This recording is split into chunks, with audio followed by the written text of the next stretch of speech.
दोस्तों, क्या हो अगर कोई इंसान जमीन से करीब 20,000 फीट ऊपर किसी सुनसान और जर्जर टावर पर फंस जाए, जहां न खाने का कोई इंतजाम हो, न पानी की एक बूंद, और मदद के लिए चिल्लाने पर भी आपकी आवाज हवा में कहीं खो जाए। नीचे मौत इंतजार कर रही हो और ऊपर उम्मीद धीरे धीरे खत्म होती जा रही हो। ऐसी हालत में आखिर इंसान करेगा क्या? आज की कहानी दो ऐसी लड़कियों की है जिनके लिए एडवेंचर सिर्फ एक शौक नहीं बल्कि जुनून था। लेकिन कभी कभी जिंदगी में रोमांच के लिए उठाया गया एक कदम इंसान को ऐसी जगह पहुंचा देता है जहां से वापस लौटना नामुमकिन लगने लगता है। कहानी की शुरुआत होती है बेकी, उसके पति डैन और उनकी दोस्त शाइल से। तीनों को ऊंची जगहों पर चढ़ना और नए एडवेंचर करना बहुत पसंद था। ये उनके लिए पहली बार नहीं था, इससे पहले भी वे कई खतरनाक जगहों पर क्लाइंबिंग कर चुके थे। उस दिन भी तीनों एक विशाल पहाड़ पर चढ़ाई कर रहे थे। रास्ते भर हंसी मजाक चल रहा था और सब कुछ बिल्कुल सामान्य लग रहा था, लेकिन किसी को अंदाजा नहीं था कि अगले कुछ मिनटों में उनकी पूरी जिंदगी बदलने वाली है। ऊपर चढ़ते वक्त डैन को चट्टानों के बीच एक छोटी सी जगह दिखाई देती है। वह अपनी रस्सी को और मजबूत करने के लिए वहां हाथ डालता है, लेकिन तभी अचानक एक पक्षी उसके सामने आ जाता है और उसका संतुलन बिगड़ जाता है। अगले ही पल डैन रस्सी के सहारे हवा में लटक जाता है। उसे इस हालत में देखकर बेकी और शाइल घबरा जाती है। दोनों तेजी से उसकी तरफ बढ़ती हैं और उसे बचाने की कोशिश करती हैं। डैन, हिम्मत मत हारना, हम तुम्हें कुछ नहीं होने देंगे। लेकिन कभी कभी इंसान की कोशिशें भी किस्मत के सामने छोटी पड़ जाती हैं। अचानक रस्सी टूट जाती है और डैन सीधे गहरी खाई में गिर जाता है। कुछ ही सेकंड में सब कुछ खत्म हो जाता है। इसके बाद कहानी एक साल आगे बढ़ती है। डैन की मौत को एक साल बीत चुका था, लेकिन बेकी आज भी उस हादसे से बाहर नहीं निकल पाई थी। उसने खुद को पूरी तरह अकेला कर लिया था। अब उसकी जिंदगी का बड़ा हिस्सा शराब और दर्द के बीच गुजरने लगा था। उसके पिता जेम्स अपनी बेटी की हालत देखकर बहुत परेशान रहते थे। वे बार बार उसे समझाते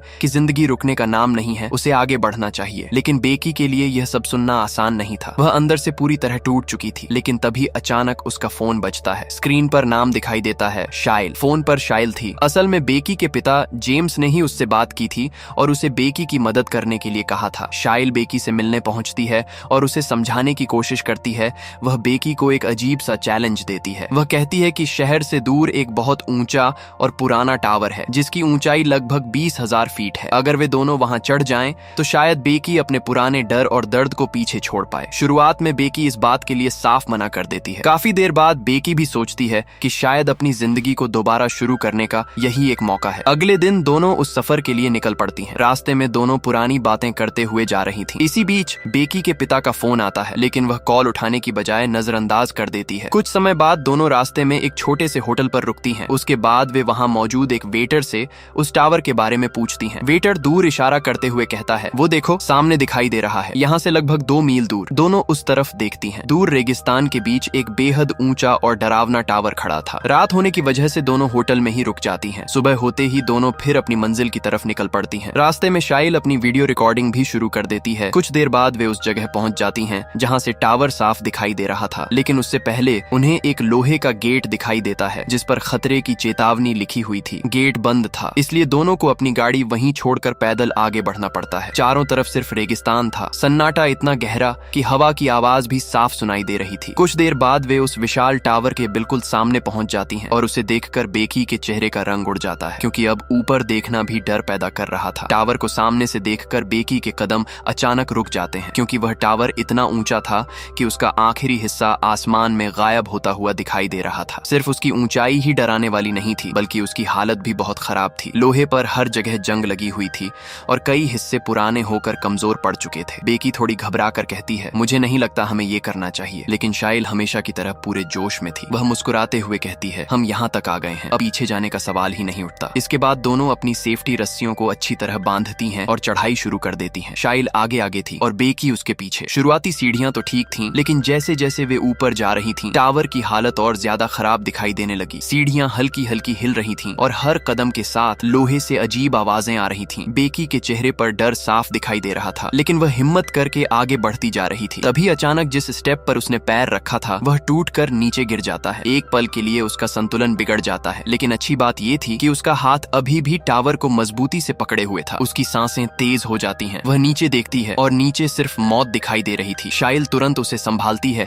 और कहती है, नीचे मत देखो, बस ऊपर ध्यान दो। इसके बाद दोनों फिर धीरे धीरे आगे बढ़ने लगती हैं। हर कदम के साथ पूरा टावर हल्का हल्का कांप रहा था। कुछ समय बाद वे काफी ऊंचाई तक पहुंच चुकी थीं। उन्होंने थोड़ी देर रुककर पानी पिया और नीचे देखा। अब नीचे की दुनिया खिलौनों जैसी लग रही थी। गाड़ियां छींटियों जैसी दिखाई दे रही थीं और दूर दूर तक सिर्फ रेगिस्तान नजर आ रहा था, लेकिन उनकी मंजिल अभी बाकी थी। वे लगभग पूरी चढ़ाई कर चुकी थी, बस आखिरी हिस्सा बचा था और यही हिस्सा सबसे ज्यादा खतरनाक था, क्योंकि अब उन्हें टावर के बाहरी हिस्से से चढ़ना था। बाहर हवा बहुत तेज चल रही थी और वहां की सीढ़ियां अंदर वाली सीढ़ियों से भी ज्यादा कमजोर थीं। बेकी अब आगे जाने से डर रही थी, लेकिन शाइल पहले ही आगे बढ़ चुकी थी, इसलिए उसके पास भी कोई दूसरा रास्ता नहीं था। वे लोग आगे बढ़ते हैं, उसी समय टावर का एक बोल्ट ढीला होकर नीचे गिर जाता है, लेकिन दोनों उस बात पर ध्यान नहीं देती। कुछ देर बाद आखिरकार दोनों टावर के सबसे ऊपर वाले हिस्से पर पहुंच जाती है। ऊपर पहुंचते ही दोनों खुशी से चिल्लाने लगती हैं। उन्हें लग रहा था कि उन्होंने दुनिया जीत ली हो, लेकिन असली मुसीबत अभी शुरू भी नहीं हुई थी। टावर की चोटी पर पहुंचकर दोनों बेहद खुश थीं। चारों तरफ सिर्फ आसमान, हवा और बहुत दूर तक फैला हुआ रेगिस्तान दिखाई दे रहा था। शाइल तुरंत अपना कैमरा निकालती है और अपने वीडियो की रिकॉर्डिंग शुरू कर देती है। वह अपने दर्शकों को दिखा रही थी कि वे कितनी खतरनाक जगह तक पहुंच चुकी हैं। वह और ज्यादा रोमांचक शॉट चाहती थी, इसीलिए वह बेकी को ड्रोन का कंट्रोल पकड़ाकर खुद टावर के किनारे की तरफ बढ़ जाती है। बेकी उसे बार बार मना करती है, शाइल ये मत करो, बहुत खतरनाक है। लेकिन शाइल उसकी बात को हंसी में उड़ा देती है। वह टावर के सहारे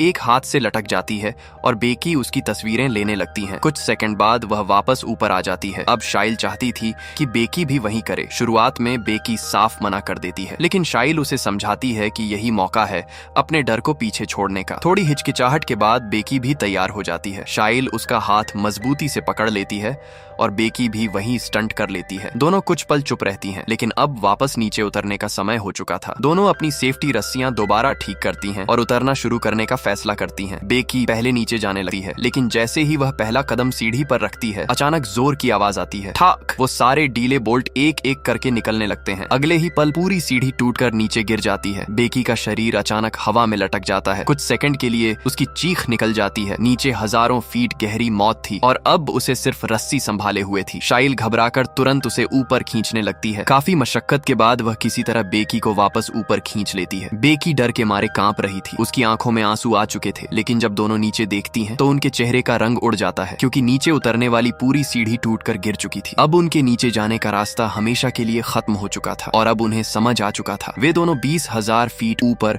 उस टावर पर फंस चुकी थी। बेकी घबराकर अपना फोन निकालती है और तुरंत नेटवर्क चेक करती है, लेकिन स्क्रीन पर सिर्फ एक ही चीज दिखाई दे रही थी, नो सिग्नल। शाइल भी अपना फोन निकालकर कई बार कोशिश करती है, लेकिन वहां नेटवर्क का नामो निशान तक नहीं था। दोनों समझ चुकी थीं कि इतनी ऊंचाई पर मदद मांगना आसान नहीं होगा। इसी बीच उन्हें टावर पर लगा एक छोटा इमरजेंसी बॉक्स दिखाई देता है। उम्मीद के साथ दोनों उसे खोलती हैं, लेकिन अंदर सिर्फ एक दूरबीन और एक फ्लेयर गन होती है। कुछ पल पहले जो उम्मीद जगी थी वह फिर टूट जाती है। तभी उनकी नजर नीचे जाती है और वे देखती हैं कि उनका बैग नीचे टावर की एक बड़ी डिश पर अटका हुआ है। सबसे बड़ी परेशानी ये थी कि उसी बैग में उनका पानी रखा था। ये देखकर बेकी पूरी तरह टूट जाती है। वह गुस्से और डर में शाइल पर चिल्लाने लगती है, हम यहाँ फंस गए हैं और अब हम प्यास से मर जाएंगे। शाइल खुद अंदर से डरी हुई थी, लेकिन वह खुद को शांत दिखाने की कोशिश करती है। वह बेकी से कहती है, हो सकता है सीढ़ी गिरने की आवाज किसी ने सुनी हो, शायद किसी ने पुलिस को कॉल कर दिया हो, हमें बस थोड़ा इंतजार करना चाहिए। इतने में शाइल की नजर बेकी के पैर पर जाती है। सीढ़ी टूटने के दौरान उसके पैर पर चोट लग चुकी थी और वहां से खून निकल रहा था। वह तुरंत अपनी शर्ट फाड़कर उसके पैर पर बांध देती है ताकि खून रुक सके। अब दोनों मदद का इंतजार करने लगती हैं। समय धीरे धीरे बीतने लगता है। 1 घंटा, 2 घंटे, फिर 5 घंटे, लेकिन वहां कोई नहीं आता। धीरे धीरे सूरज की गर्मी और प्यास उन्हें कमजोर करने लगती है। उसे याद आता है कि उसने रास्ते में मरे हुए जानवर की फोटो सोशल मीडिया पर पोस्ट की थी। वह सोचती है अगर किसी तरह फोन में सिग्नल आ जाए और एक हेल्प मैसेज अपलोड हो जाए तो शायद कोई उन्हें ढूंढ सके। तुरंत दोनों फोन में मदद का मैसेज टाइप करती हैं। फिर रस्सी से फोन को बांधकर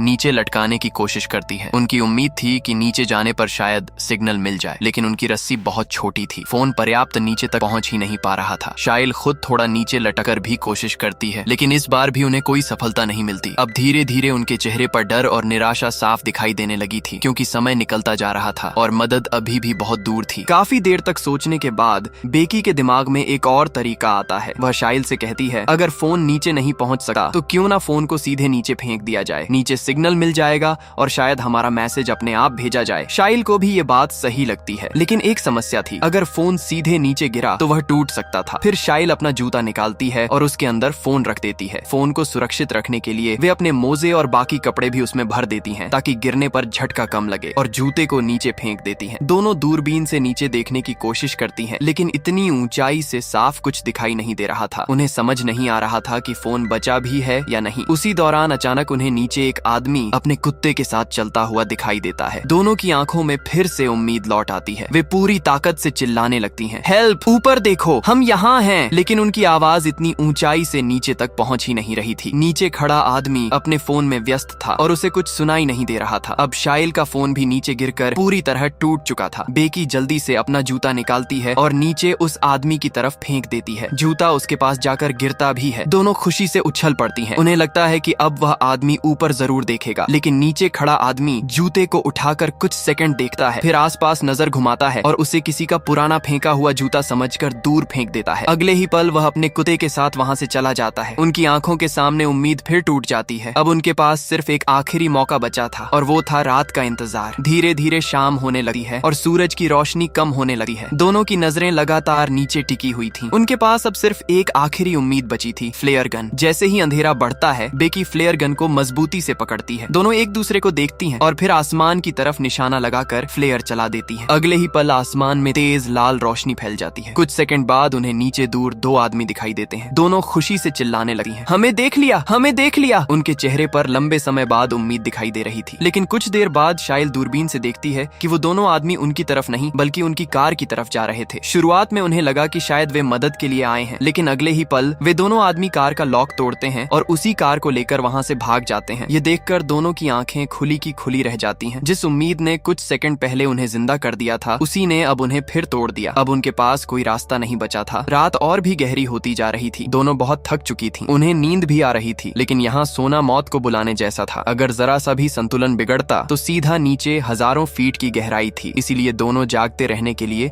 आपस में बातें करने लगती हैं। धीरे धीरे रात गुजर जाती है और सुबह की पहली किरण उनके चेहरों पर पड़ती है। लेकिन अब उनकी हालत पहले जैसी नहीं रही थी। लगातार भूख, प्यास और थकान ने दोनों को कमजोर करना शुरू कर दिया था। होंठ सूख चुके थे और शरीर में ताकत भी कम होती जा रही थी। तभी शाइल नीचे डिश पर अटके अपने बैग की तरफ देखती है। उसी बैग में उनका पानी और कुछ जरूरी सामान था। कुछ देर सोचने के बाद वह फैसला करती है कि चाहे जो भी हो, उसे नीचे जाकर वह बैग वापस लाना ही होगा। बेकी तुरंत मना करती है, ये बहुत खतरनाक है, अगर कुछ हो गया तो। लेकिन अब उनके पास कोई दूसरा रास्ता भी नहीं था। शाइल रस्सी को मजबूती से बांधती है और धीरे धीरे नीचे उतरना शुरू करती है। बेकी ऊपर खड़ी सांस रोके उसे देख रही थी। काफी मुश्किल के बाद शाइल नीचे पहुंच जाती है, लेकिन वहां पहुंचकर उसे पता चलता है कि रस्सी छोटी पड़ गई है और वह बैग तक नहीं पहुंच सकती। कुछ पल के लिए वह रुकती है, फिर एक खतरनाक फैसला लेती है। वह रस्सी से झूलते हुए सीधे डिश की तरफ छलांग लगा देती है। कुछ सेकंड के लिए ऐसा लगता है कि शायद वह गिर जाएगी, लेकिन किस्मत उसका साथ दे देती है और वह किसी तरह डिश पर पहुंच जाती है। वह तुरंत बैग पकड़ लेती है और सबसे पहले पानी पीती है। ऊपर खड़ी बेकी राहत की सांस लेती है, लेकिन तभी एक और समस्या सामने आ जाती है। नीचे जाना जितना मुश्किल था, ऊपर वापस आना उससे भी ज्यादा खतरनाक था। शाइल बैग को रस्सी से बांध देती है और ऊपर भेज देती है। फिर वह खुद भी रस्सी पकड़कर ऊपर आने लगती है। बेकी पूरी ताकत लगाकर उसे ऊपर खींच रही थी। शाइल भी धीरे धीरे ऊपर आ रही थी और अब वह बस कुछ फीट दूर थी। तभी अचानक बेकी के हाथ से रस्सी फिसल जाती है। शाइल तेजी से नीचे गिरने लगती है। उस पल बेकी का दिल जैसे रुक जाता है। डरते हुए वह नीचे देखती है और राहत की सांस लेती है। शाइल अभी भी रस्सी से लटकी हुई थी, लेकिन उसके हाथ बुरी तरह छिल चुके थे और अब उसमें खुद ऊपर चढ़ने की ताकत नहीं बची थी। बेकी अपनी बची हुई सारी ताकत लगा देती है। दर्द, डर और थकान के बावजूद वह किसी तरह शाइल को वापस ऊपर खींच लेती है। दोनों थक कर वहीं बैठ जाती हैं। कुछ देर आराम करने के बाद दोनों फिर से सोचने लगती हैं कि आखिर यहाँ से बाहर निकलने का कोई रास्ता कैसे ढूंढा जाए। तभी बेकी की नजर ड्रोन पर पड़ती है। अचानक उसके दिमाग में एक आइडिया आता है। वह कहती है, अगर हम ड्रोन के साथ मदद वाला मैसेज भेज दें तो शायद वो पास वाले होटल तक पहुंच सकता है। ये सुनते ही शाइल के चेहरे पर भी उम्मीद लौट आती है। लेकिन अभी सबसे बड़ी समस्या ये थी कि ड्रोन की बैटरी खत्म हो चुकी थी और होटल तक ड्रोन को भेज पाना मुश्किल था। वे लोग थक हार कर सो जाते हैं। अगली सुबह बेकी की हालत पहले से भी ज्यादा खराब हो चुकी थी। लगातार भूख, प्यास और थकान उसकी ताकत को खत्म कर रही थी। लेकिन अब हार मानने का मतलब सिर्फ एक था, मौत। तभी उसके दिमाग में एक और आइडिया आता है। उसे याद आता है कि टावर के सबसे ऊपर लगी बड़ी लाइट में बिजली आ रही थी। वह सोचती है कि शायद उसी से ड्रोन की बैटरी चार्ज की जा सकती है। लेकिन समस्या ये थी कि वहां तक पहुंचना भी जान जोखिम में डालने जैसा था। शाइल के हाथ पहले ही घायल हो चुके थे, इसलिए अब ये काम बेकी को ही करना था। बेकी धीरे धीरे टावर के ऊपर लगे पतले पोल पर चढ़ने लगती है। नीचे हजारों फीट गहराई थी और तेज हवा लगातार उसके संतुलन को बिगाड़ रही थी। काफी मुश्किल के बाद वह ऊपर पहुंच जाती है। फिर वह वहां लगी लाइट खोलती है और ड्रोन चार्जर को जोड़ने की कोशिश करती है, लेकिन प्लग ढीला था। अगर उसे चार्ज करना था तो उसे लगातार हाथ से पकड़कर रखना पड़ता। अब बेकी हवा में लटकी हुई उस प्लग को पकड़े रहती है। समय बीता जा रहा था और उसके हाथ धीरे धीरे सुन्न होने लगे थे। तभी अचानक एक गिद्ध वहां आकर उसके आसपास मंडराने लगता है। शुरुआत में बेकी उसे नजरअंदाज करती है, लेकिन कुछ ही देर बाद वह गिद्ध उस पर हमला करना शुरू कर देता है। बेकी घबरा जाती है और खुद को बचाने की कोशिश करती है। संघर्ष के दौरान उसका बैग नीचे गिर जाता है। एक पल के लिए उसका संतुलन भी बिगड़ता है, लेकिन वह किसी तरह खुद को संभाल लेती है। कुछ समय बाद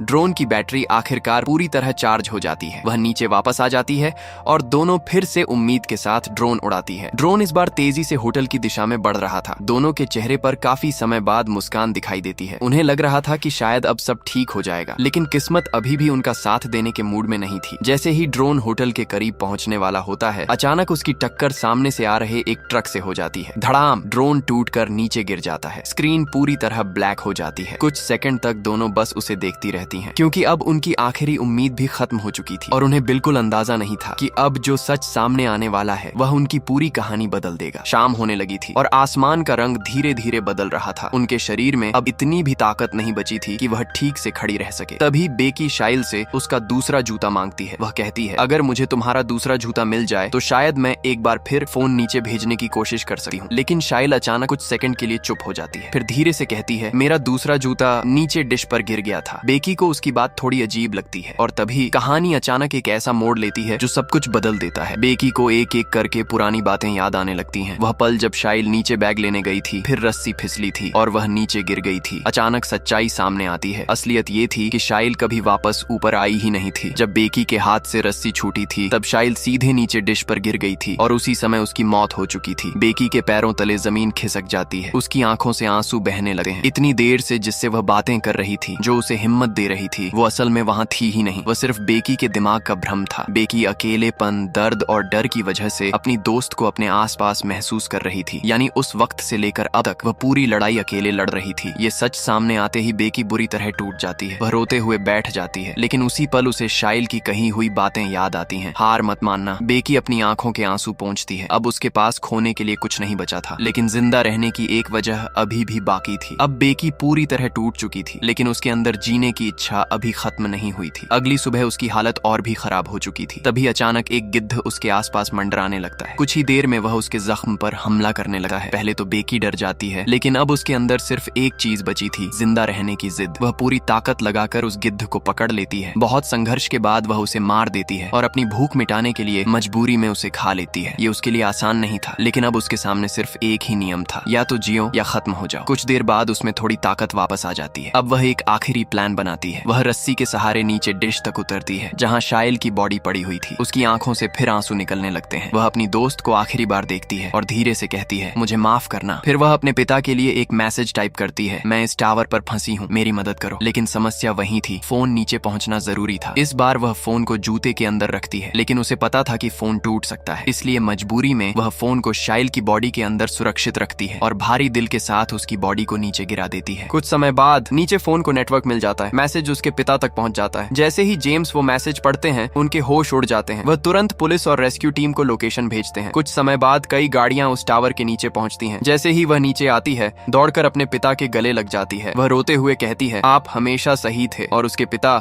उसे मजबूती से अपने सीने से लगा लेते हैं। दोस्तों, ये कहानी हमें सिखाती है कि चाहे हालात कितने भी मुश्किल क्यों ना हो, अगर इंसान आखिरी सांस तक हार नहीं मानता तो उम्मीद कहीं ना कहीं जिंदा रहती है। और इसी के साथ ये कहानी यहीं खत्म होती है।